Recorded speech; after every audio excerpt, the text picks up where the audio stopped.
Thomas the Tank Engine. Choo-choo! Thomas the Tank Engine had 6 small wheels, a short stumpy funnel, a short stumpy boiler, and a short stumpy dome. He was a fussy little engine, always pulling coaches about. He pulled them to the station, ready for the big engines to take out on journeys. And when trains came in, he pulled the empty coaches away so that the big engines could have a rest. But what Thomas really wanted was his very own branch line, and that way he would be a really useful engine. Thomas was a cheeky little engine. He thought no engine worked as hard as he did, and he liked playing tricks on the others. One day, Gordon had just returned from pulling the big express. He was very tired and had just gone to sleep when Thomas came up beside him. "Wake up, lazy bones," whistled Thomas. "Do some hard work for a change." And he ran off laughing. Gordon got a terrible shock. He decided he had to pay Thomas back. The next morning, Thomas wouldn't wake up. His driver and fireman couldn't make him start. It was nearly time for Gordon's express to leave. Gordon was waiting, but Thomas hadn't got his coaches ready. At last Thomas started. Oh dear, he yawned. "Poop, poop, poop. Hurry up you," said Gordon crossly. "Beep, beep, beep. Hurry up yourself," replied Thomas cheekily. Thomas usually pushed behind Gordon's train to help him start, but he was always uncoupled first, so that when the train was running nicely, Thomas could stop and go back. That morning, Gordon saw the perfect chance to pay Thomas back for giving him a fright. He started so quickly that the guards forgot to uncouple Thomas. Gordon moved slowly out of the station, pulling the train and Thomas with him. Then he started to go faster and faster, much too fast for Thomas. Uh-oh. "Beep, beep, stop, stop," whistled Thomas. "Hurry, hurry, hurry, hurry, hurry," laughed Gordon in front. "You can't get away," giggled the coaches.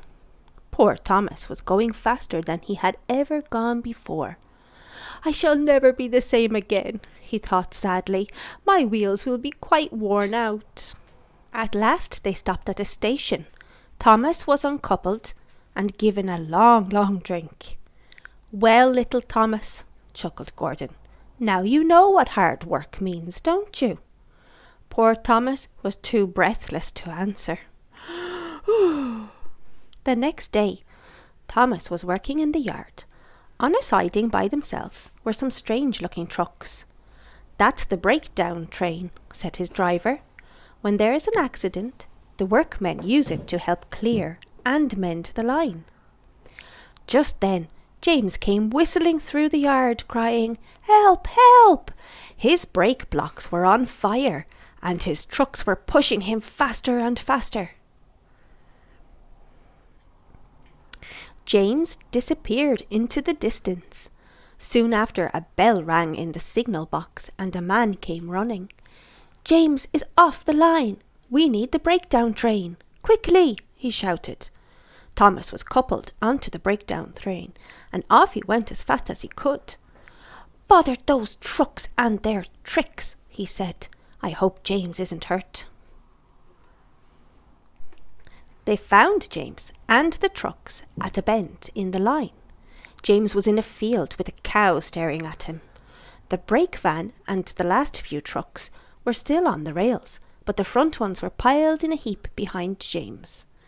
James's driver and firemen were checking to see if he was hurt. "Don't worry, James," his driver said. "It wasn't your fault. It was those troublesome trucks." Thomas pushed the breakdown train alongside James. Then he pulled the trucks that were still on the line out of the way. Oh dear, they groaned. Serves you right, puffed Thomas crossly. As soon as the other trucks were back on the line, Thomas pulled them away too. He was hard at work all afternoon. Using 2 cranes, the men put James carefully back on the rails. He tried to move, but he couldn't. So Thomas pulled him back to the shed. The fat controller was waiting for them there. "Well, Thomas," he said kindly, "I've heard all about it, and I think you are a really useful engine. I'm so pleased with you that I'm going to give you your own branch line." "Oh, thank you, sir," said Thomas happily.